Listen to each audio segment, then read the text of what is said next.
And you go as deep as you think that you possibly could because you're just about fucking done.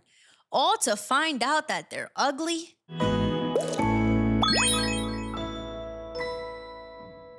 Good morning, good evening, good night to all of those who watch this podcast. Welcome back to this week's episode of Give It to My App. I'm Star Erica Star, and today we're getting into something big, I guess. So, for those of you who know, I just recently turned 26, and last year I did an episode about all things I learned now that my frontal lobe has been developed. Well, 26 is a fucking doozy. So in this episode, I am talking about the things I have learned about people in my 20s. This goes from the beginning of my 20s to my little past the halfway mark of being in my 20s. And I'm sure there's going to be so much more to learn by the end of my 20s. I am just letting you know things I learned about people. And sometimes these things are things I learn about myself, things I learn about other people, things I learn about interactions, things I learn about interpersonal relationships. We're just going to get into it. I have a whole bunch of things written down, so I'm just going to start off each point by like reading what I have in my notes and then elaborating from there. And let's get the party started. So, did I say I'm Erica Star? I think I did. Whatever. Number one, a big mistake people tend to make is the decision to not put up with bullshit, that's in quotes, from others, and instead of removing themselves from the offender's orbit, they become outwardly bitter and rude. So this has always bothered me because I've come across too many people who have this very standoffish, very outwardly rude persona, whatever you want to call it. And their excuse is like, oh, well, I don't put up with anything. I don't put up with any bullshit. Like, I am someone that everyone knows not to wrong me because I don't put up with that stuff. And that's fine. I would rather you be that kind of person than not, that doesn't bother me.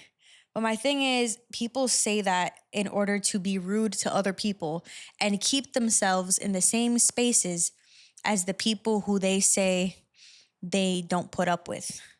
So it's kind of contradictory because if you really wanted no parts of the so-called bullshit, you would just exit the situation. You would leave the rooms that those people are in.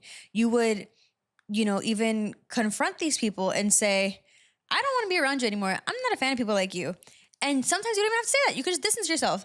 But for people who love to talk about not liking certain groups of people, not liking certain types of people, it just irks a certain part of my brain when they just don't remove themselves from the situation.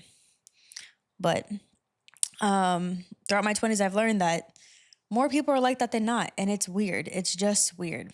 The fear of confrontation or loss shouldn't overpower your peace. You want to talk outwardly to the void about how you don't like certain things, and you would rather be irritated, and live a life that's I think irritated is the best word, or at least frustrated by the presence of these other beings than just be alone. And that is no one else's problem but your own. This is one thing that, okay, I'm going on to number 2. Sorry. I get into ramble mode and I'm like, all over the place. Number 2, something that has come to mind recently, not come to mind recently, but it's been at the forefront of this brain of mine, is the way that people decide who their romantic and platonic people are. I was going to say partners, but I'm like, platonic partners, that doesn't make sense. Whatever. Your friends, your boyfriends, your girlfriends, whatever. And I think that we should hold them both to the same standard. And by that, I mean, stop dating people and stop befriending people who you are the exception for. And I know, from the top, it sounds like very sweet. Like, oh, okay, they're tough to everyone else, but they're nice to me. Or they're like a hard pill to swallow, but they soften themselves up for me. And that sounds really nice until you become one of the people that they don't care about anymore. And then it's like, whoa, why? How did things get ugly so fast? And it's like, no, they were always an ugly person. And an example that I always bring up is my boyfriend. And I know I talk about him a lot, but I love him. Why wouldn't I talk about him? So he is someone who is just very bright very charming, very sweet. He's just great. He's just like this nice, bubbly human being. He asks people questions. He actually cares about people enough to ask questions. And he actually, like, they're not just like pulled out of his ass. He's always thinking about people and the way that they do things, why they do things. He's interested in why people are the way that they are. And he always asks just genuine questions and he makes you feel seen. And I've always liked that about him. And when I was younger, like maybe when I was like 18, 19, I would only like that about you if I was the only person you were like that with. And I've grown to learn that it's very immature thinking because, like I said before, as soon as I became someone they didn't like, I very much so got the treatment that all the other people, all the average people, all the people who in their mind were like the simpletons and the peasants, I was getting that treatment. And I was like, whoa, you're an ugly human being. So I had to say, when it comes to my boyfriend, like, I meet him and he's all these things and we go out in public and he meets my friends and I see how he interacts with his loved ones and he is always the same. He is always that good person. He is always sweet. He's always charming. He's always charismatic, all these things. And I love that. So, if we move it over to like the friends, I feel like a lot of people have those friends that I know I especially had a few of these growing up where it was like, oh, like she's a tough cookie, or like, she doesn't mean what she's saying. Like she's not as mean as, she comes off. Like, she's just like that, or, just brace yourself when around her or whatever. And, every time I've had one of those kinds of friends, every time I've had one of those kinds of friends, they have always been the first one to do me wrong. And I'm like, how interesting is that? And the people who were just, nice and loving and stuff, even when we had falling outs, if ever, it was never ended on, a hateful note. And I can respect those kinds of people. It's okay to have friendships and end them and grow out of people and stuff. That's fine. But if you don't have the maturity to like, nicely close things out, like, I don't know, you're just an ugly person. That's the best way to put it, is you're just an ugly person. So, all that to say, choose people who are the way they are with everyone. As nice as it may sound to be the exception, as nice as it may sound to be the special person, with those people, it doesn't take much for them to turn ugly because that switch turns on and off on a regular basis depending on who they're around. All it takes is for you to do the one thing that gets them upset and they will be that person. So, if people have an ugly side, always brace yourself to, be the one that they show it to at some point because it's easily accessible.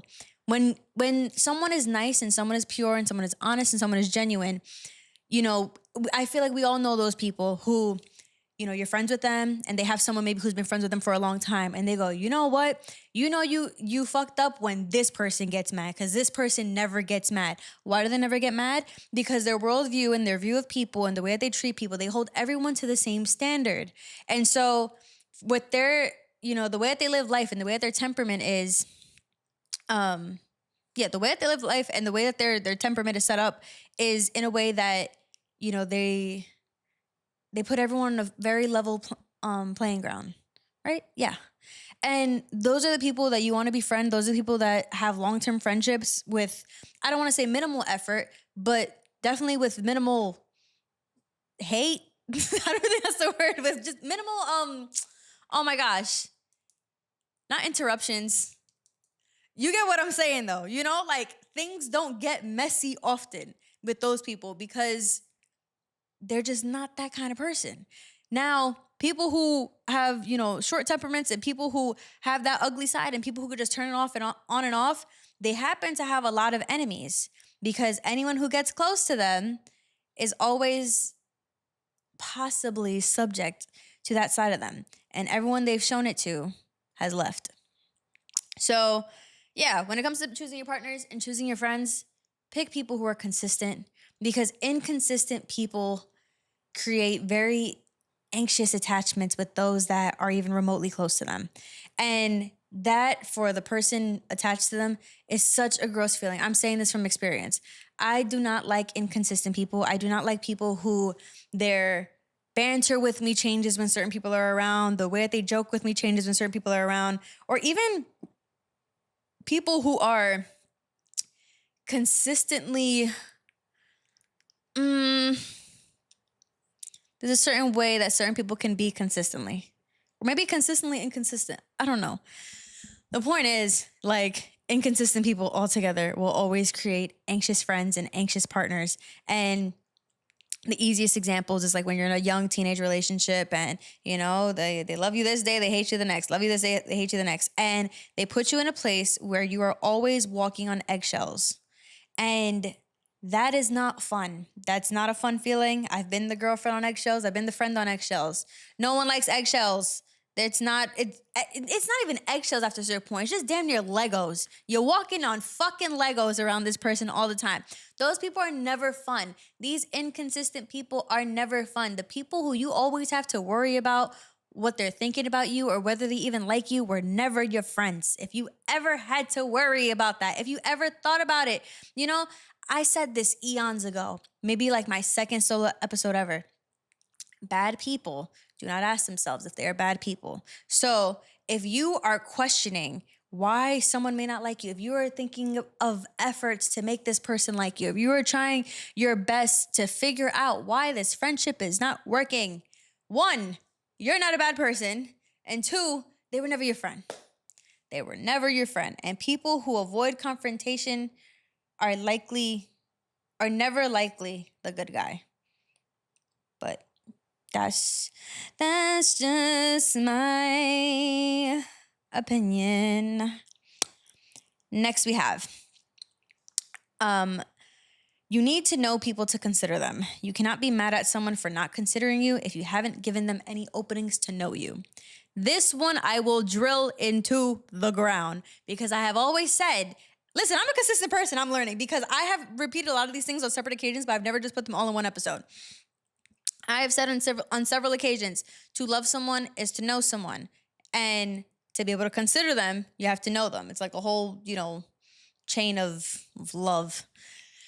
And I've been in situations where I have been criticized for not considering people, in situations where I would have had to know a certain detail. I would have had to been around for a certain event in order to even understand that I should be considering them in this predicament.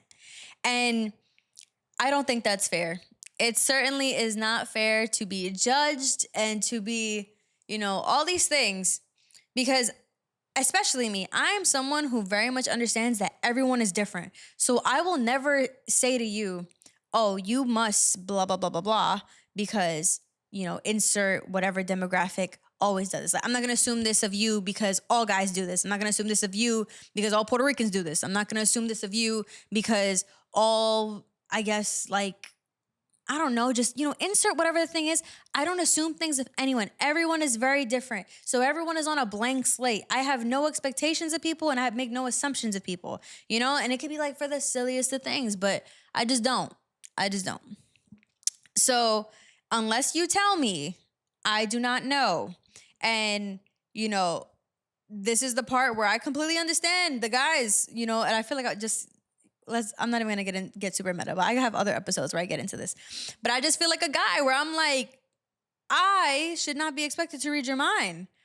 I have a man and I don't have to read his mind, but he is the only person who maybe I'll try to read his mind a little bit. That's all I got to do. That's the only person I need to do that for. Why do you need me to be so far up your ass to, I guess, be your friend, for you to show that you like me? I don't do that. That's one thing I don't do. I don't do that. Am I a loving friend where I go out of my way? I will do all these things. But I am not someone who's like, choose me, pick me, da, da, da, da. No. I go where the love is. You show you love me, I love you back. So if you're not showing it, you don't deserve it. I don't think that that's that difficult. With that being said, my next note was, love who loves you. If you're always wondering whether or not someone likes you, they're not your friend. I already said this, but just to have it clear in one statement, there you go. This one I think is kind of a big one. Your friends are people that you want to see just because. And I know, social media discourse says that, think about the people who are there on your big days, the people who are there on your birthday, when you get a job promotion, when you have a baby, the baby showers, the gender reveals, whatever, the weddings. Think about the people who are there for all of your big days. Now that's great. It's great to have people who are always there for your big days. But think about the people who are only there on your big days. That is something that I had to think about because, I've had a few friendship breakups throughout my 20s, and that's where things get a little like interesting because, I always talk about being there for your friends, being there for their moments and supporting them through X, Y, and Z. But my closest relationships are the people who maybe, there's a one or two situations where maybe they can't make it to a birthday or whatever. That's okay. Can't make it to a birthday trip. Totally okay. But they send me messages and they say, hey, I miss you. I want to see you. Let's do something.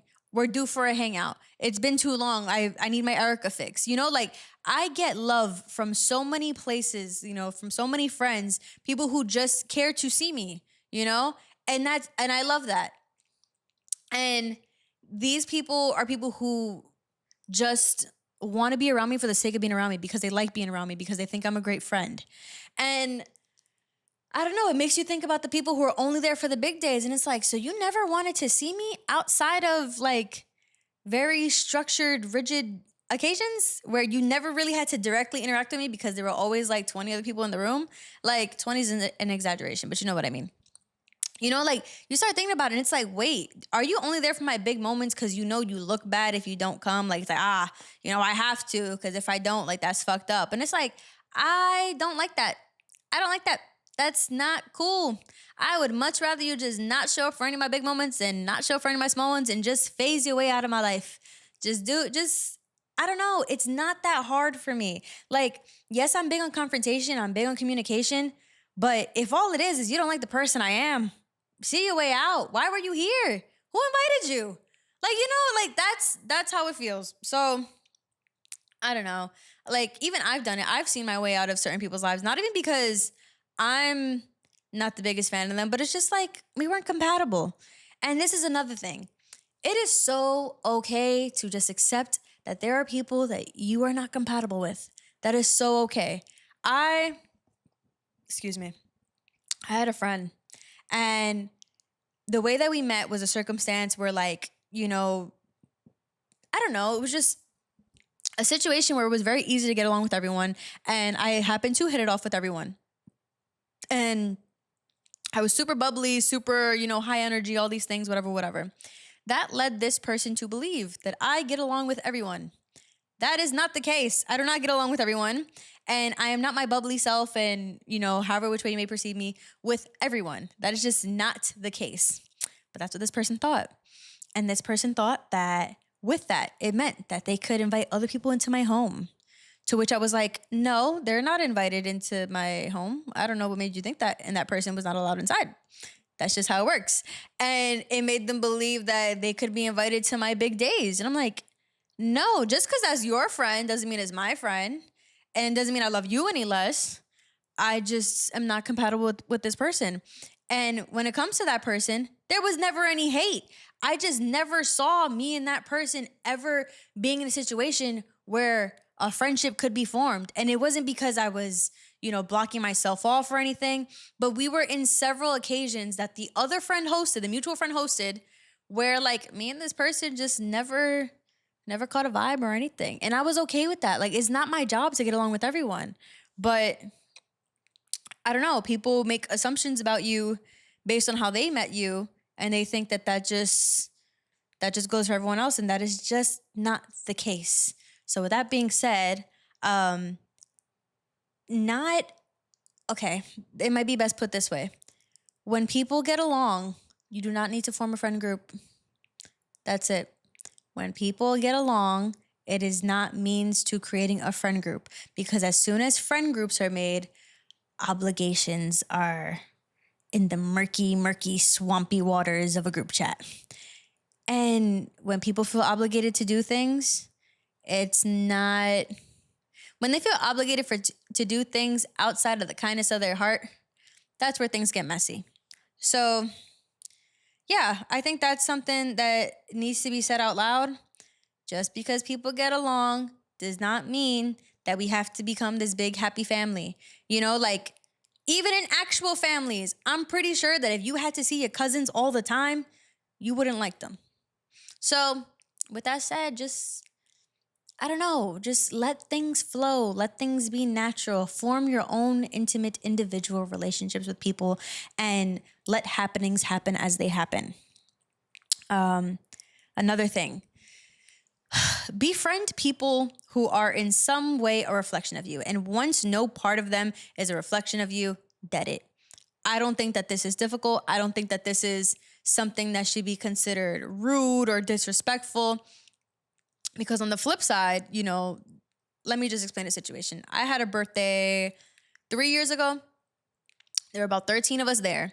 And one of my girlfriends was like, oh, I'm really close to just hitting up my man and having him pick me up or whatever because like pretty much he's not having a good time. And I'm like, I was like, what happened? Did someone say something to you? She was like, no, I just don't care to be talking to everyone else and you're not giving me enough attention. And I'm like, girl, there's 13 people here. Like, no one's getting a lot of attention from me. I was like, talk to people. Like, like she loves clubbing and she loves doing all these things and going out and socializing. So I didn't think that this would be hard. And this isn't her first birthday dinner that she's gone to. And she was like, yeah, but like, I don't care to be friends with your friends.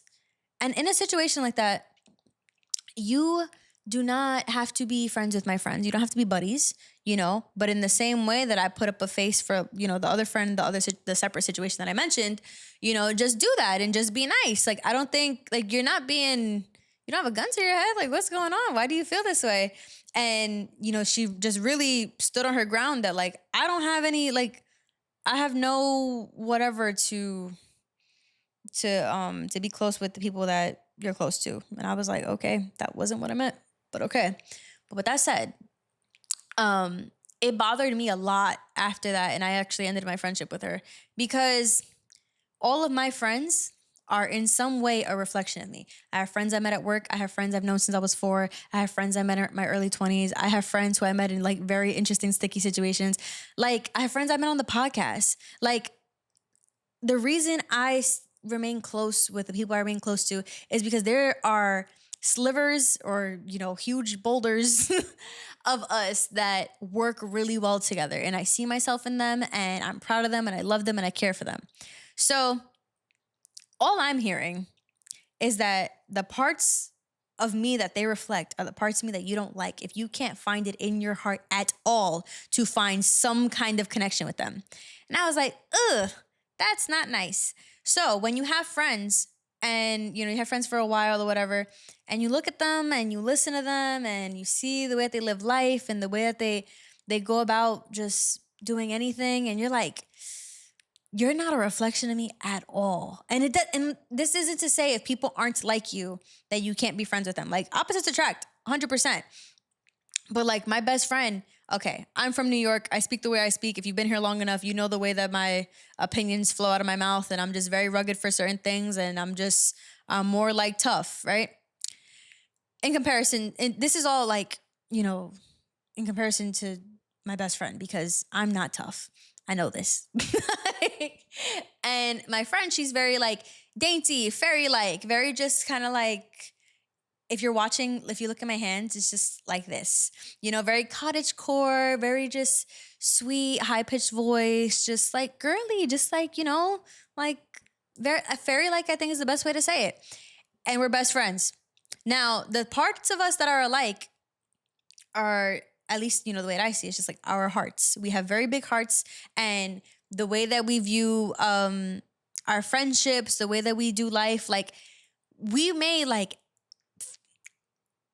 actually do things differently. Like, you know what? She got her matcha and I have my soda, and she has her mindful movement, her yoga, and I'm weightlifting, but at the end of the day, our core values are the same. And that is why we work. And there is effort to understand each other. And something that one of my friends told me recently is that love is change. When you have an issue with someone and you want to keep the connection, you make changes. You talk and you make changes. And it's never really a reason to fight. It's never a reason to argue. It's just a conversation. It's literally just a conversation. And my friend told me the other day, he was like, like the reason you and I have been friends for so long is because anytime there's been a disagreement or something and I've brought it up to you and, I feel like you treat me a certain way, like you fix it, and vice versa. And it's not hard when you care about the friendship. And on the flip side, like if you don't care to fix it, you just don't do anything about it. And you just let whatever happen because you don't care if they go, And I think another thing too that people don't know how to do is admit that they care about other people, because it's very easy to say you care about family. It's easy to say you care about your pets. It's easy to say you care about people who you should very obviously be close to. But people have way too much pride in admitting, hey, you know what? I love you and I care about you. I would really hate to see a life without you in it. Can we fix whatever the fuck is going on? Like, what are we doing? What are we doing? And it sucks that it takes a lot of courage to say something like that. But some people just don't have it in them. They just don't have it in them. Okay. This next one is a big one. I think these are all big ones, but I don't know. The world's been teaching me some stuff about people recently and about myself. But as much as closure and communication is important, so is protecting yourself. And for those of you who listen to this podcast, you guys know I preach communication on here regularly. However, you must be worth the hassle. And I know I just said something very similar to this, but it is so true. If you are not worth the hassle, no, I'm not going to be communicating with you. If we have had a situation where we have had an issue and you iced me out for, days, weeks, months, like if you purposely tried to not speak to me and avoid me and all these things, and you showed me that that's how you handle conflict, there is nothing in me that wants to fix anything when I have an issue. Like that, it doesn't make any sense to me.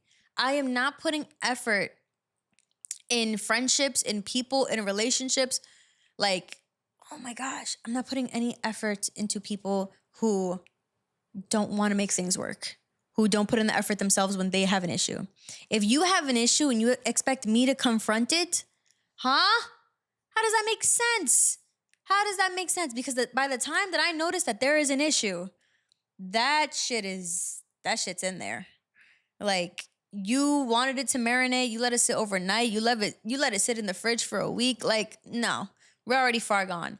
And that is a choice. That is a choice.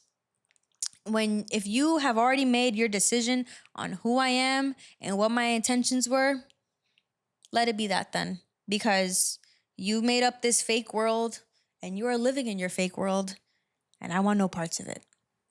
So, yeah, I don't exchange words with people who've made decisions about me without listening to a word that I have to say. I have been in situations where I have even given in to these types of people, and I've been like, listen, like, well, what's the problem? I've been feeling something weird, talk to me. And the first thing to come out their mouth was something to the effect of like, oh, now you want to talk about it? Or are you only saying this to make yourself feel better?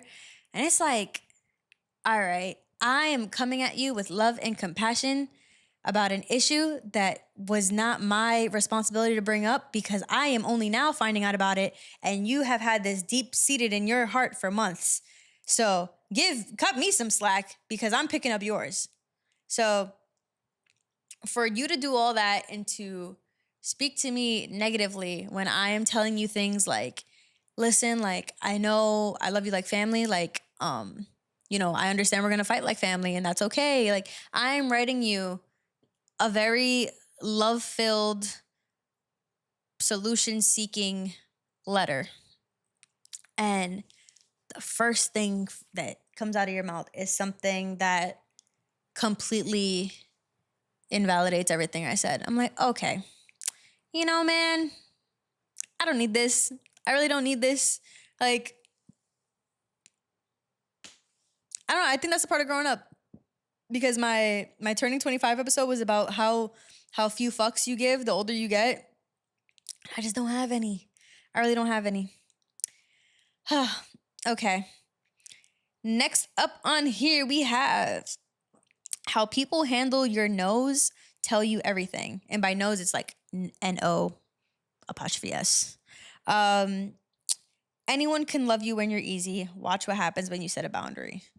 So, you can be an easygoing person. You can be a go with the flow person, and you'll realize that for as long as you're that person, your friends want to be around you all the time. As soon as you say, hey, like, can we not talk about this topic? Can you not use that word? Can you understand where I'm coming from in this situation and why this certain thing makes me uncomfortable? As soon as you start saying anything close to that, everything's out the window. They're like, oh my God, when'd you get so sensitive? When'd you get so this? When'd you get so that? And ironically, it comes from some of the most sensitive people ever. And it's the weirdest freaking thing to me because, this part should just be an episode on like narcissistic people because I'm going to go into a rabbit hole of all those things. But the point of what I'm trying to say is that you shouldn't be friends with people who can't respect your boundaries. And that's that. I don't even think there's much more to say on that. Like, I'm proud of anyone who's able to set any boundaries and who can do it in a mature way and who can say them without offending anyone. But that's another thing. Boundaries can always come off pretty offensive. And if you can do that and people just are still not responding positively to it, or at least with some form of compassion or understanding, like, dead them. That's it. Cut them off. And I've never been a cut them off kind of person. And I'm still not. But there are some people who there are loopholes for. Dead them. But yes. Okay. You can't earn genuine care by overextending yourself. This is something, of all these things, I think this one was the toughest to learn because I feel like I partially or even completely understood these things up until the age of 26, almost entirely. But this one was like, you make a good point. I'm going to repeat it. You can't earn genuine care from people by overextending yourself. So in situations where you're like, why doesn't this person like me? Why doesn't this person, value me? Why doesn't this person, why do I feel like there's a block between us? Why do I feel like there's just this wall? Why does this person not want to get close to me? Why does this person say that I'm treating them poorly and yet I'm getting nothing in return from them when I try to do my best to develop some form of closeness? Let me just give a real life example because this is very hard to explain without just saying it the way it is. I have had friends who didn't appreciate me, right? And not only did they not appreciate me, is they viewed me as, what are the words? They viewed me as selfish. They viewed me as self-serving, narcissistic even, a bunch of things. And for these people, I would go above and beyond to, just be a good friend. And there are certain things that I value more than others. One of the things being my time. And I am not someone who throws things in your face once a friendship is over. I do not do that. That's not the type of person I am. It's not my style. I don't regret any love I gave anyone. However, if you're going to tell me things about myself, or at least things about myself that you believe are true, and I have receipts as to how it's not true, yes, I'm going to tell you everything that I did for you. That's the thing. And so for these people, I went out of my way to, let's see. I'm trying to not talk about certain days of the year and shit because that would really pinpoint things. But let me think.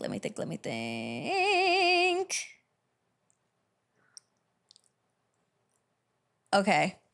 These are little tiny acts of me trying to make them feel more included in things.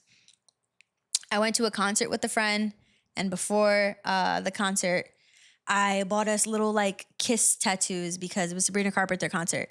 And, I was just like, I'm going to get kiss tattoos because that's what Sabrina Carpenter has on her shoulder, and it comes with a bunch. So if you want one, let me know which one you want because I want you to feel included. This is a girl's thing. This is cute. I want us to have this together.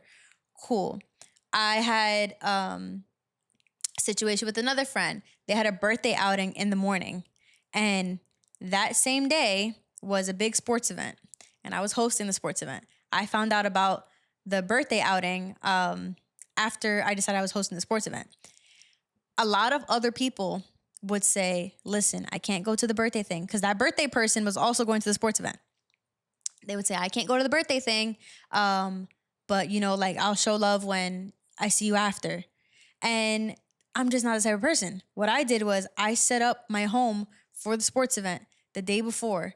I had a podcast the day before. And then after that, I set up for the sports event.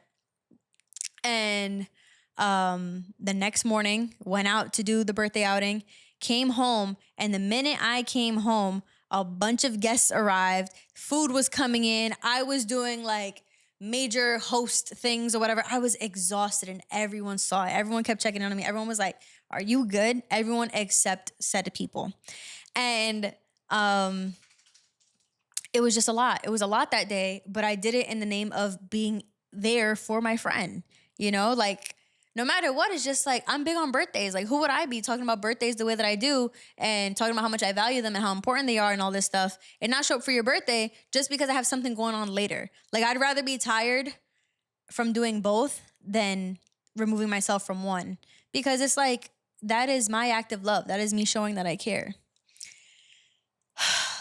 Too many situations where this has been the case. So many situations where I'm trying to get closer to my friends and I'm asking personal questions about them, about like, where'd you go to school? And, how'd you grow up? And what's your relationship with your parents and all this stuff? I'm asking very personal things, to all of which I have been shut down, or for them to like kind of like weasel out of it. And I get it. Like, there's certain things you don't want to get touchy with, but I'm asking you questions because this is my way of loving and this is my way of caring, because how else am I supposed to consider you if you do not tell me these things? You see where I'm going with this?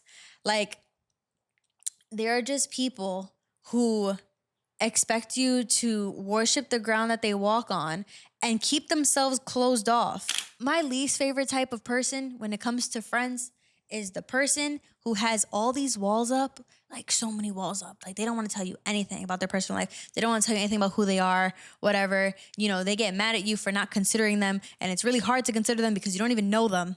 And, try to get to know them. And when you finally know them, you don't even like who they are. So it's like, hold on. You put up all these walls for people to tear down, to try to see this good human being, and you keep tearing down walls, hoping that there is this good-hearted, good person, someone who will make you the exception even, that there's just like this kind soul underneath. And, they talk about themselves in a way where it's like, but the people I hold close to me, like, they got me for life, all this stuff. So you keep trying to tear down walls. And every time you try to tear down walls, they get defensive. And you just keep going. And you go as deep as you think that you possibly could, because you're just about fucking done. All to find out that they're ugly, that they have an ugly, ugly heart. Like, this is one of the most disappointing things, to find out that your soul is so dark and full of such guck. It's like, come on. You're going to waste my time like that? I would rather just have you put all your cards on the table, let me see that you're a piece of shit, and I'll be like, you know what? That's a piece of shit. And I will just make my little U-turn and continue with my life. But for you to make people do all this work to try to, befriend you or whatever with you, for you to not even be worth it, worst types of people. Absolute worst types of people. Another tough thing that I had to learn. You don't need to be understood by everyone to be at peace. Now, I say to love someone's to know them. So I try to have the people who love me understand me. And if you are putting me in a situation where you make me believe that you love me, you tell me you love me, whatever, and I am doing all this work to over-explain myself because you always just so happen to always misinterpret everything that I say, like, you didn't care about me. You didn't care about me. You didn't need to understand me. I was wasting my breath. Like, what were we doing? Please enlighten me as to what we're doing. To me, that's crazy. I like, explaining myself because like I know I can talk too fast. I know that my thoughts, beliefs, and truths can all be complex and annoying and confusing. But people who love me know that and they care enough to care. But I explained myself to too many people who already had an answer. So I'm like, you gotta meet me halfway. If you don't meet me halfway, I'm over it. I'm so over it. And one of my last notes: monitoring spirits are real. People will count your blessings, and if you're weak enough, they'll ruin you. And I don't mean to scare you, but evil people exist. This is why it's important to be so secure in yourself that nothing can penetrate the love that you have for yourself, those around you, and vice versa. Because, oh my gosh, like for those who know that I'm on like my woo-woo stuff, have been since I was like 18, whatever. I am so big on protecting my energy, and not in the Instagram way where it's like, yeah, just cut anybody off. Like, no, I'm not like that. My thing is like, people, like, truth will always come to light, that's always been the case. But it sucks when people are around for a long time and they see parts of you that other people don't see, and it's like, I don't mind being an open book at all. That doesn't bother me. I don't mind, like, anything I say is something that I don't care if you repeat to the next person. Like, that much is fine. But, for you to just kind of like pocket watch my entire life, I know that I just like mixed in a word that like doesn't work with that. But I hope you get what I'm saying. Like, for you to count all my blessings and look at all the good things in my life, and rather than being proud of me, congratulating me, just thinking good things or seeing me as healthy competition for your own life, I don't fucking know. Rather than doing that, you are keeping it in your back pocket, waiting for the day that you can hopefully like just make it all crumble in the palm of your hand. Is crazy. That's crazy. That is a waste of your time. It's just so much waste. Like that doesn't make any sense to me. That is a monitoring spirit. Because, and let me just give you the definition of what a monitoring spirit is for those of you who don't know. Because I forget that that's not like a thing. They are demonic entities assigned to observe, report, and sabotage a person's life, progress, and blessings. So, a lot of times they'll be some of your closest friends. And I've had a few. At this point, I should know the signs. But pattern recognition, that came up earlier in this podcast where I was like, oh shit, all those people have this thing in common, It's all about growing in your 20s. You'll figure it out. But monitoring spirits are so real. And it's not even about keeping things private. It's not about not telling people certain things, because your whole existence is enough for someone to want so much bad to happen to you that they will do whatever in their power for that to be the case. You can be a shining bright light. You can be a star even. You can be this presence that no one has anything bad to say about, and that will infuriate them for no other reason than hating themselves. And I think that all good people have to be wary of that and have to be cautious of that.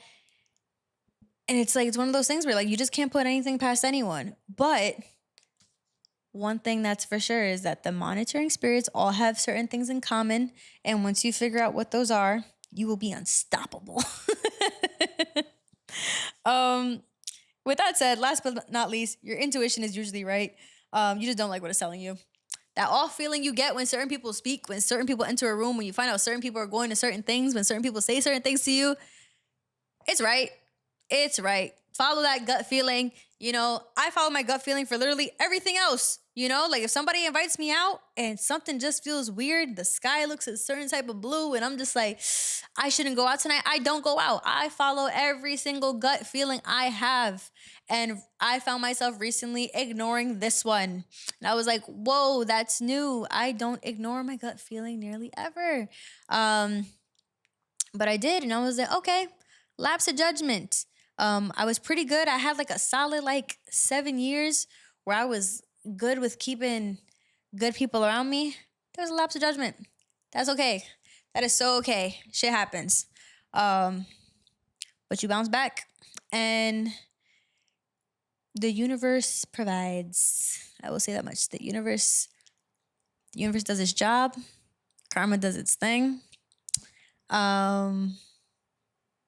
all I can say on that, because that is me protecting my blessings. I will not be speaking anymore on them until they all follow through. But I have really great things in the works. It's another thing. Once the monitoring spirits disappear, weird things start happening. Things get oddly better. You get certain emails and certain text messages and certain opportunities that will change your life. So, yeah, do a nice little friend audit. Because I delayed mine for so long, and I should have done it much sooner than I did. And I had thoughts about doing it a little bit sooner than I did, and it all blew up in my face. In my face. That is all I have for you. I really tried to not make this episode feel personal, but I'm really bad at explaining things unless I just tell you what the fuck happened. So I'm sorry. To those listening. But yeah, I've learned a lot. I've learned a lot about people, and I've learned a lot of negative things about people, because I feel like I know all the good things about people. I know all the ways that you can be hopeful and all those great, beautiful things. All I watch are fucking Disney movies. Like, come on, why wouldn't I know those things? But 26 is where I have learned really tough things about people. People that are close to me. I think that's the major issue. I think when people are close to you and they exhibit things that you swear you only see in movies, it's like, whoa, I didn't deserve that. I didn't deserve that. And with that said, people will treat you in ways that you don't deserve. That's a whole other thing.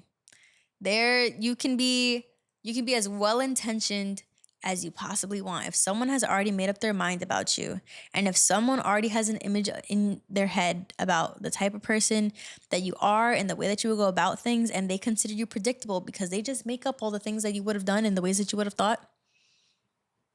Like, I forgot where I was going in that sentence. Oh yeah, if someone's already done all that, it's like you're always gonna lose.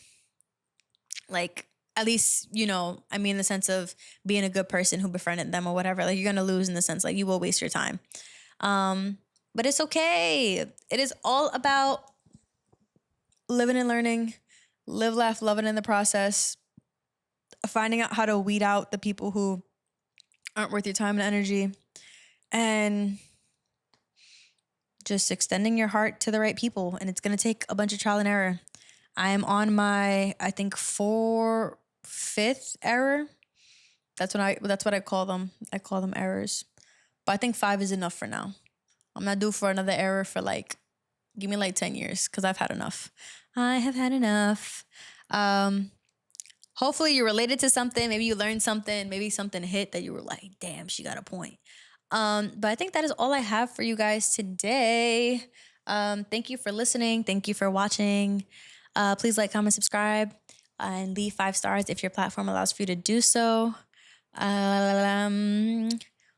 We are progressing towards greatness. I think I might want to start saying positive mantras at the end of every episode. I don't know yet. I don't even have one for this one. I don't know why I said that. Whatever. Thank you guys for watching. Thank you guys for being here. Thank you guys for sticking around we are at 1.5 years now. That's a whole other thing. I'm so grateful for this.